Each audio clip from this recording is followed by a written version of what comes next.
y'all. This is Miggity Mike. I'm here filling in for our man. I'm filling in here for our man, GRRROUGH Randy Savage, because he is competing tonight. So, without further ado, I shall begin. It is every man's business to see justice done. Justice. What is justice? Justice is law, governance of balance. It is truth. Truth of self. Truth of what is. Justice has no God, no religion. Justice answers to no one or nothing. Justice is equality, not of everything being equal, but of what you put into, you take out. It is balance. Justice is accepting the fact that one cannot have good without evil and cannot have evil without good. Now, how does justice affect people? People who are truly just do not seek to be right. They seek the answer, the solution, the resolution to the problem, the imbalance, the unjust. Even if such an answer does not favor them, they seek this answer. They welcome this answer. They accept this answer, and it brings them peace. Their pride comes from this. Their ego fuels this. A person who seeks justice is resolved to accept the truth wherever it may be. It makes them stronger for it. Their mission is truth and balance. Now, can we be just in a fair battle of wits? Or as Cicero would say, in times of war, the law falls silent? That is why we are here tonight. In this group, a great battle of words and wits shall commence, pitting two individuals against each other in search for the right answer. They fight, you decide. In one corner of the globe, we have Philip, who goes by the stage name Philip. His intellectual influences include history.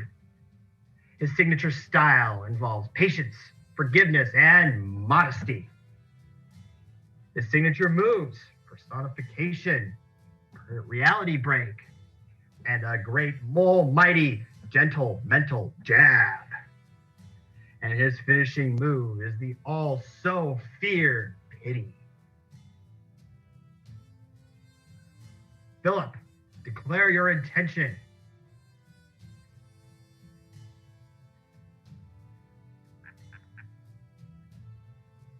While we are waiting for Philip to declare his intention, we will move to the other side of the globe. His name is Tom. He is usually our regular announcing host, but today he has chosen to compete in a said battle of wits in a special Saturday match, guest starred by me, Miggity Mike. His sources of personal growth include Jordan Peterson, who he consistently wants to talk to and jab at and challenge to such match.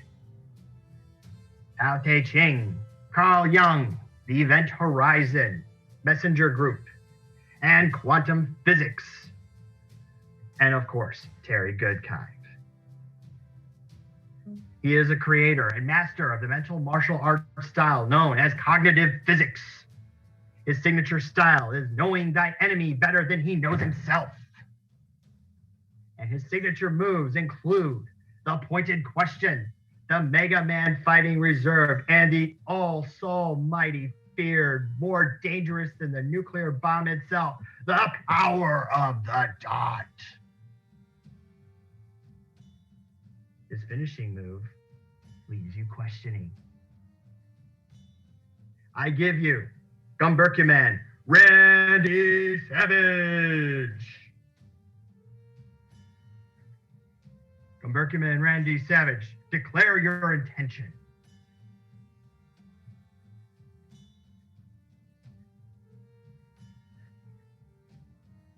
All right, it is time for the rules of the game. Both fighters are engaged in a free-for-all, no-holds-barred battle of wits with a single driving passion to convince the other person they have a deeper understanding of the truth than their opponent. They seek the answer. At the end of the match, the fighters will be judged on the following criteria: how well they understand their position by explaining it clearly. 2, how well do they understand the position of their opponent when the opponent is being clear?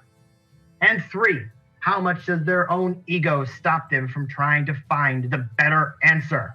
This is not about being right or wrong, because this stage can only be reached by those who realize that no one has all the answers. And when no one has all the right answers, all that is left is a better answer. Justice, balance, they fight, you decide. That is the competition here, and that is the metric for victory. Tonight's match is set for a time limit of 30 minutes. Fighters are limited only by how much they can effectively communicate within that time and how effectively they can spot weaknesses in their opponent's arguments. Who will drive the discussion until both of them reach agreement? Will agreement be reached before time's out? Will either of them put their own ego ahead of the truth? Will their sense of justice outweigh their sense of being right? They fight. You decide. Tonight's topic for the event is it wrong? Sorry, correction on that. Tonight's topic on this is how and why we experience the passage of time differently. Fighters, are you ready?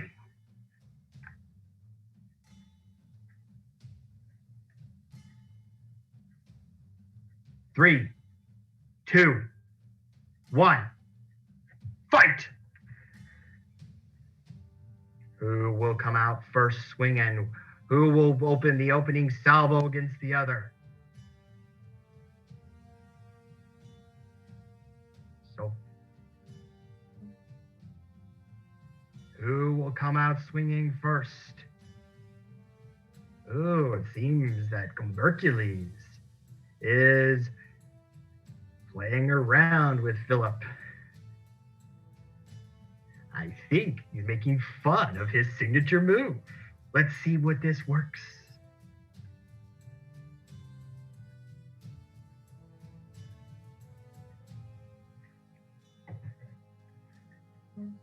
Come on, who's going to fire the first shot?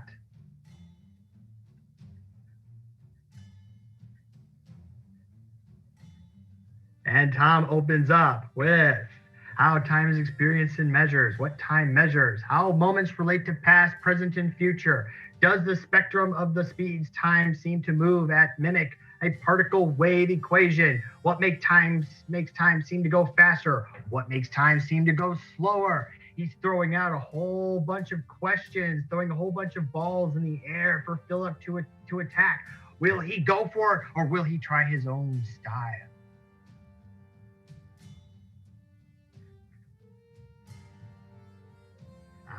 Reaching out with empathy. And Philip comes around with his own answer. We experience time through movement and measure it through vibrations.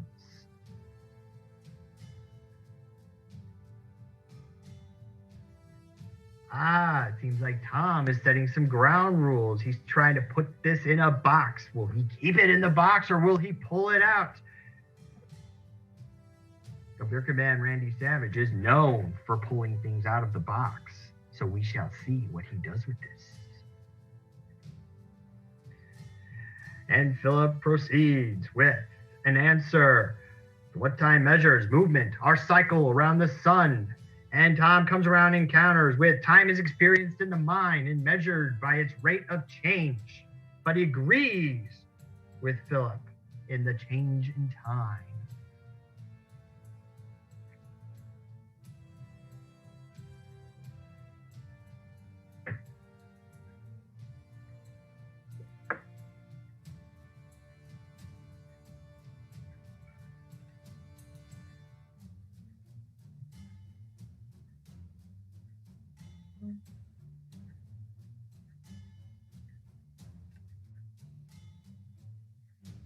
And Tom comes back with, time is experienced in the mind and measured by its rate of change.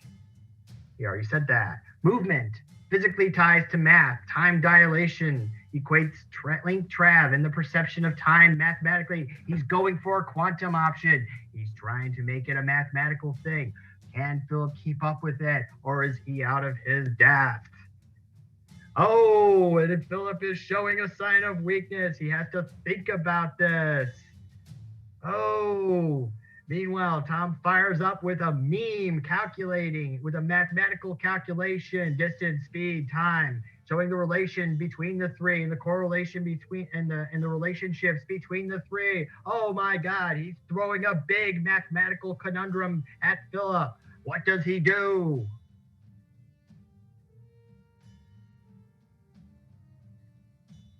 Oh, and Philip fires back with a weak parry. I think so. Can't define. Philip, where is your answers? Where is your fight? Come on, Philip. You can do this. You can do this. Give him something to work with. Oh, relativity. Nice one. He finally latches on to something, moves forward. And Tom helps him just in the nick of time. Oh, Tom's going the empathic way. He says he'll help. A moment in time is our ability to experience time. The past is our remembrance of events separated by how we eternally measure the changes in time. And Philip fires back with, again, I would say relativity. Philip, push forward, push forward. Can't just stay in one spot. Go, go. Tom fires back with, the future is our ability to predict events with some accuracy. We live in neither. That's right. We live in the present, Tom, the present. And he fires, and he comes back again with an agreement. Relativity, yes, can seem to make our time faster or slower. So Tom agrees with Philip. Philip is still stuck at the gate. Come on, Philip. Come out. Come out. Meet Tom on the field. Additionally, we perceive it to go faster or slower based on our brain chemistry and engagement. Tom's going for a physiological option here. He's going scientific. Can Philip keep up?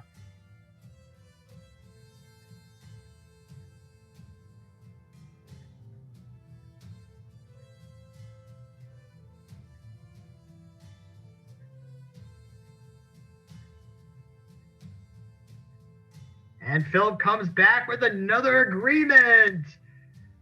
Wow. Come on, Philip. You give us more than that. Give us more than that. All you're doing is just taking it and going. Come on, fire that gun. Come on. Tom's even telling you to. Fire the gun. More definitions. More words.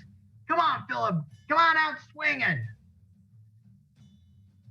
Come on. Tom is begging you to hit him. Hit him. Hit him. Hit him.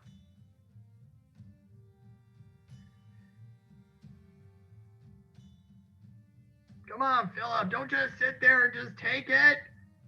Don't take a dive. Don't take a dive.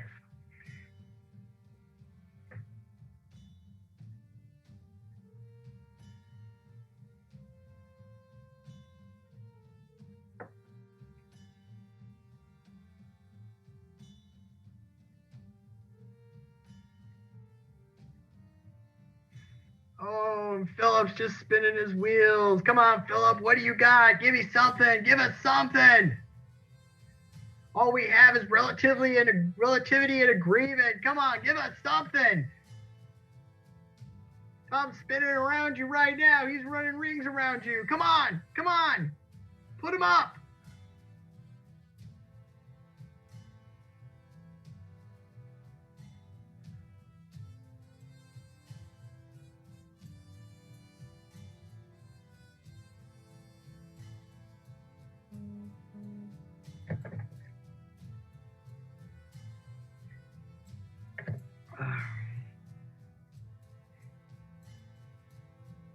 Tom's just waiting for Philip to come out with something.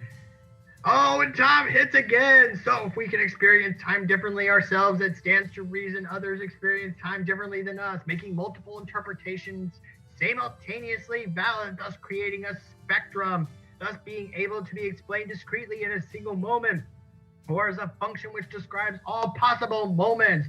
So Tom's going for the perception of time. He is trying to define it. Oh, what do you say, you, Philip? What say you? Jeez, oh my, panic. Philip is panicking. Come on, Philip, get into the game. Get into the game. Come on, Philip. Fight back. Fight back. Oh, an agreement. My goodness. All you're doing is agreeing. Come on, give him something. Give him something. Follow up. Follow up.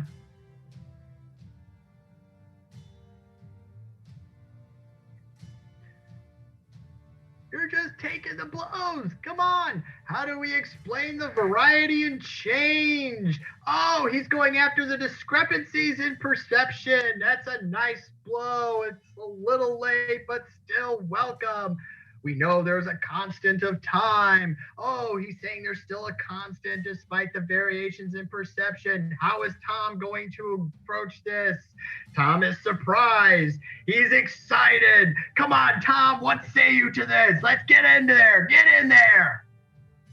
How do we engage the experience of time by others? Oh, Philip follows up with a third one, a question. What does Tom say to it? What say you, Tom?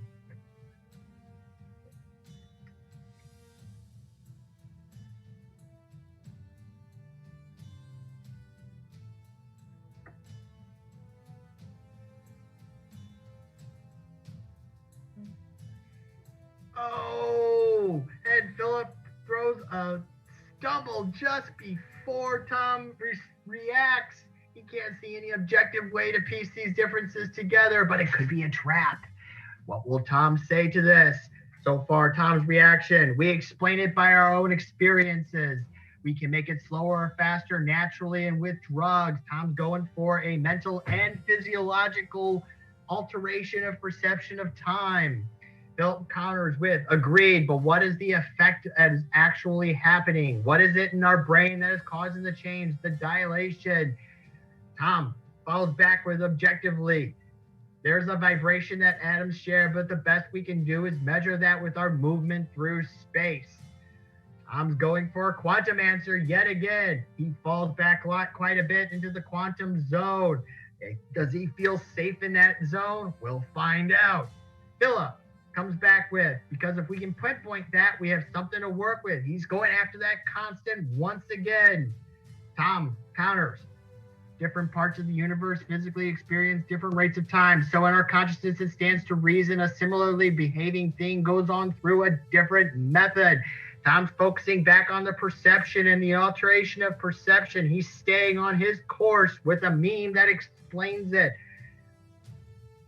Philip is mesmerized by this. He has dropped his constant position for the moment, and Tom does not let up. Approximately 10% of the brain is responsible for our experience of time. Again, targeting the perception of the individual, not the constant. Philip is still drawn to this, but goes back into the constant by going after the limits of the universe. Tom is not phased. He still focuses on the hippocampus, the part of the brain that regulates how we change time. Philip takes the bait and agrees. Tom follows up back to the universe and connects his points with the limit in the physical universe is the speed of light. In the mind, it might mean the speed of thought. Oh, the great connection. Philip side segues back to Tom's point, talking about LSD effects on all the brain and can dilate time to the extent of thousands of years. Tom follows that up too with THC and cannabis. Say we could do it with accident, chemical assistance. Back into an agreement on Tom's point. Philip agrees. Tom also suggests we could do it without drugs. We can do it in disaster situations like trauma and car crashes. Philip agrees. Fight or flight, adrenaline. Tom then follows with a question or a statement. So we can do it naturally, by accident, and chemically. Does that mean we can do it on purpose? It is a question, a postulation question. And Philip follows with the question that follows up with that. He builds on it. What is it in us that produces that effect? Tom says, without either of those things, a big part is adrenaline. He gives a partial answer. He's trying to make Philip bring more into it. Does Philip take the bait? How does our brain know the objective reality so well that it sends us what we need to effectively so time as we perceive it? He's answering the question with another question. Tom takes the bait. He answers it with, it increases the broadness of perception and retention. It boosts the resolution. That means we turn up some kind of dial in our brain that makes us import more. And Philip agrees. Tom suggests it's practice. Philip suggests that LSD can do that as well. And then seems to stumble on answering another question. Come on, Philip, what do you have for us? What do you have?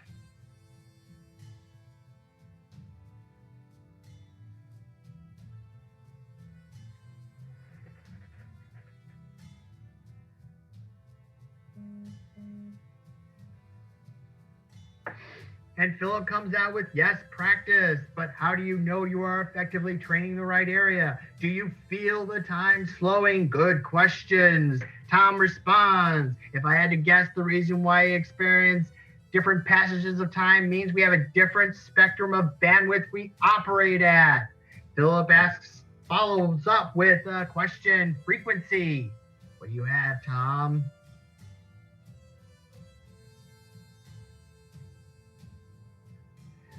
Tom responds with, I can only speak anecdotally on for how to practice this. Best common example is sport, people in the zone. He's talking about situational perceptions of time, adrenaline, being caught in the moment.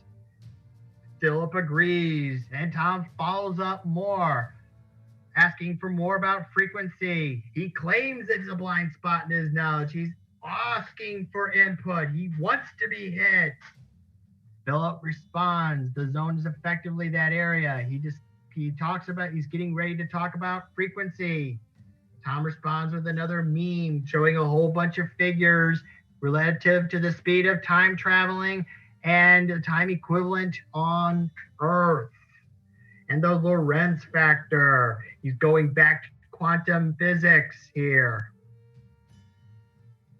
Philip then follows with, frequency describes the number of waves that can pass a fixed place in a given amount of time. So if the time it takes for a wave to pass is half second, the frequency is 2 per second. The Hertz measurement, abbreviated Hertz, is the number of waves that pass by per second. He's also taken the scientific answer, but he's sticking more to the perception of time. Just for the official definition. Tom comes out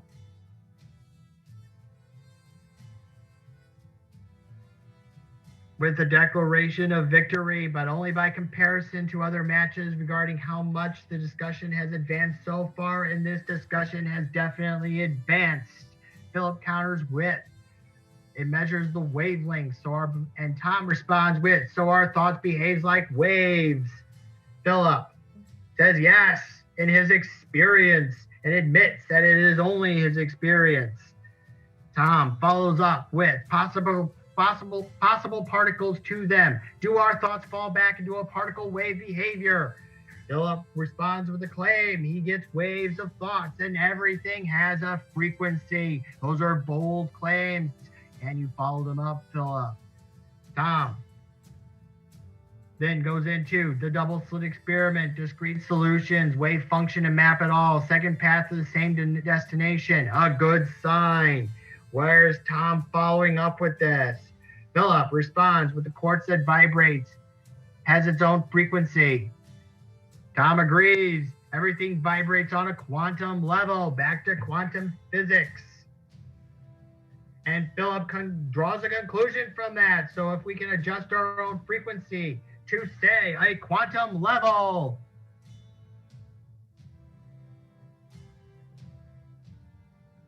we would experience time completely differently. Wow, a bold conclusion from the man who started spinning his wheels in the beginning. A great comeback, Philip, a great comeback. Tom agrees. and says, so we adjust our frequency naturally via the manipulation of body chemistry, via meditation and focus. He's connecting quantum physics to individual perception of time. Well done. A great logical track that Philip has kept up with to the very end despite starting so sluggish. Well done, Philip. Well done, Tom. Philip follows up with chemicals, and Tom brings us back to the topic. What does it mean that? Philip admits this is a tough debate and concedes that we agree on everything.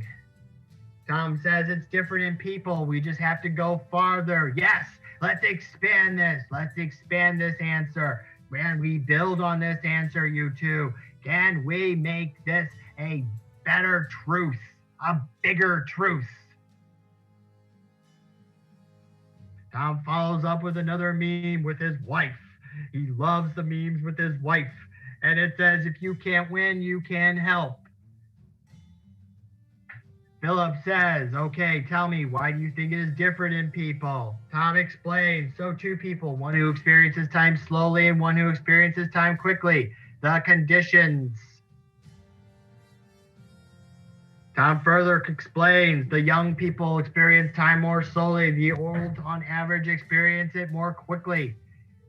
Philip responds with, one is likely having fun while the other is not, and that affects their frequencies. Tom invokes an old adage, time flies when having fun, which makes sense in the context of this discussion. Danger makes it slower. Yes, you have connected it all, you have defined it. And Philip agrees with the conclusion of his own, which would affect their perception of time. Bravo! Philip is taking this well, but he is keeping up. Tom, when we get comfortable in ourselves and stop learning, time speeds up. Yes, time does go by faster when you're not paying attention. And Philip responds with, danger only makes it slower if you are prepared. Tom follows up on his point, because we don't need it anymore. Yes, time does speed up when we don't feel we need it anymore, and it can get away from us. Philip agrees, keeping up with the conversation and seemingly to understand it. Tom, we only need time for what we want to do something with it.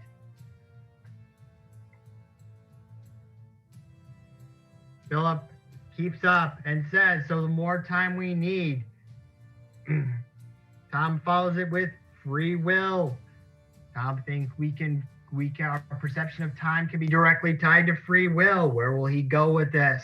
Philip, our brain may adjust to our wants and needs, more particularly our needs, with a lot of spelling errors, but we will ignore that because that's not the point of this match. Tom, theoretically, the less choices a person has, in essence, to live in the moment and enjoy things. Philip responds with a big conclusion. Everything ties to free will, the less free will. Tom, the more choices a person needs, the harder they look. And another meme of Tom with a quote, limits are seen when free will is not. And Philip agrees. Oh my God, this is a most advanced discussion I have seen with so much agreement. The fight has turned into a build. Tom, so then we can choose to learn how to change our frequencies through the exercise of free will. And Philip agrees again. But, there's a well in there. What's Philip gonna throw back?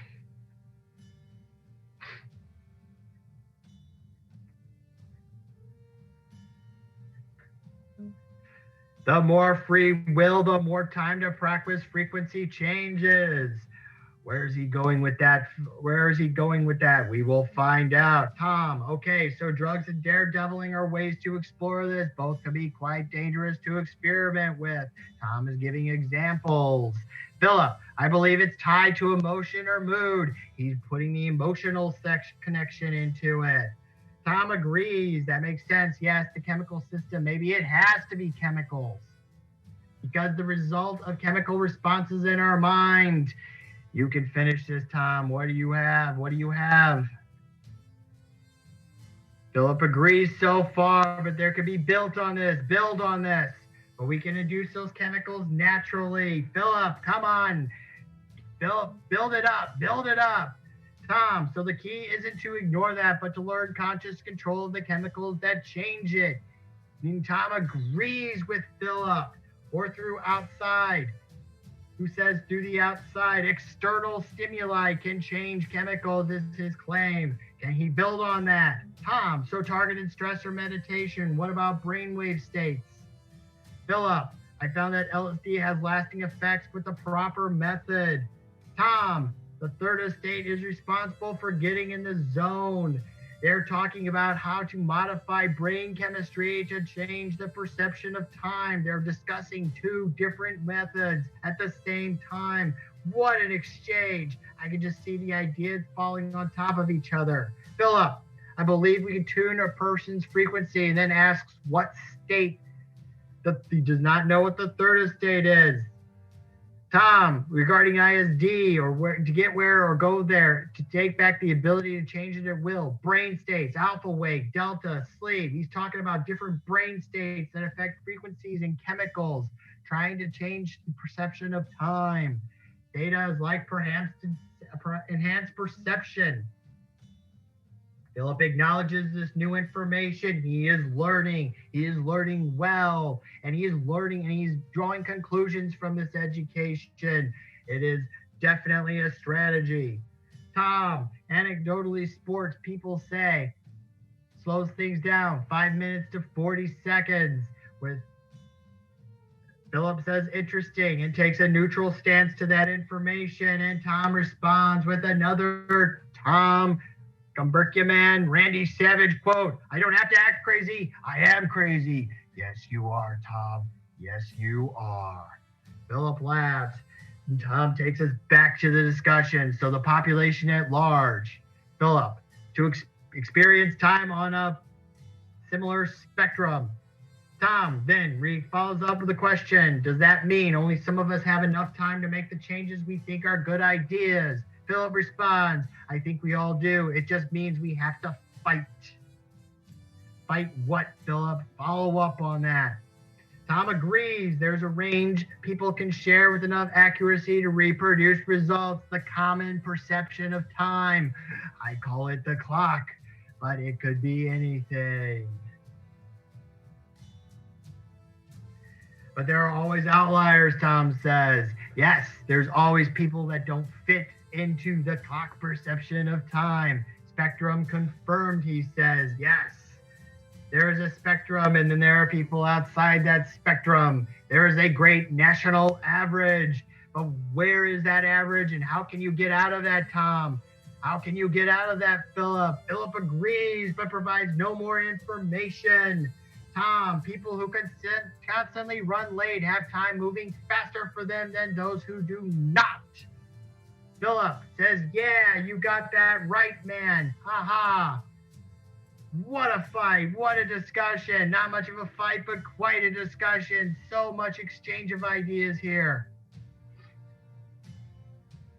Philip admits it is because he's used to time going so slow, and Tom asks for an explanation. Philip explains that he's always late, and then it's one stream to another. Tom asks to learn more about it.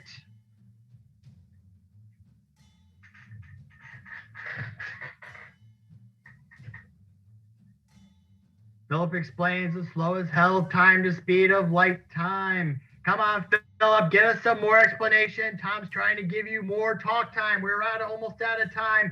Get in there, Philip. Get in there. Educate Tom. Tom wants it. He's asking for it. He's almost begging for it. Give it to him. Tom, how do you experience time where much time seems to feel isn't none at all? Philip explains, well, I experience time in two ways. The moment and the last. What does that mean, Philip? What does that mean? So the moment always seems to be going slow. Can you explain, Philip? Give us more. Give us more. Give him more. Tom explains that he's only been able to make time slow down by hacking into the fight or flight mechanic. Tom talks about something he discovered a while ago and explains just enough to keep the conversation going. And Philip takes that and rolls with it. But when I look back at all my prior moments from my last moment, it seems quick, if not instant. Explain it, Philip. Explain it. Give Tom the questions, the answers he seeks. Explain your experience.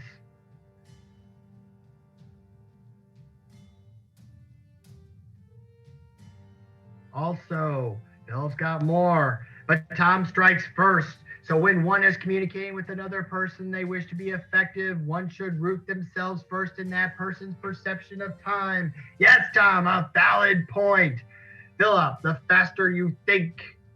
This is a follow-up to his prior point about the moments from his laugh seems quick, if not instant. Tom, oh, that is neat. I already got my prize. Tom wanted knowledge. Tom already thinks himself a victor because he got knowledge. Will he win? You decide. Tom, so if we can change our experience of time, he's ready for a question or a conclusion. Philip strikes first. The faster you think, the slower time seems to go. If that makes sense, it does, Philip, but explain us more. We want more. Tom, that means we can speed out our thoughts. We can increase our processing speed. Yes, Tom, yes. Keep drawing those conclusions.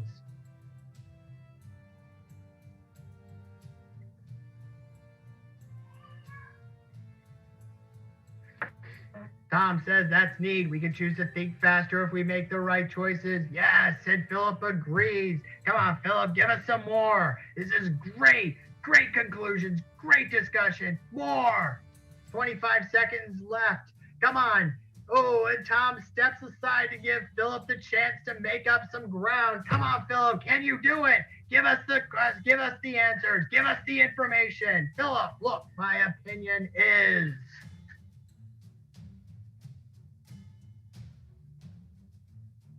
We're waiting.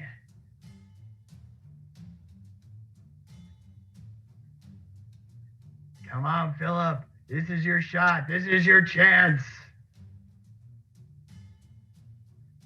We all experience objective time the same, but subjectively, we all have a different range of time we experience. A great conclusion of what we've already discussed. But he follows up. But this is not comparable in reality to anyone else. He's making the claim that perception of time is only exclusive to that person and that other people cannot exactly experience the same perception. He's saying the perception of time is as unique as personality. Can he back that up? Fight the good guy, my friend, and that is time.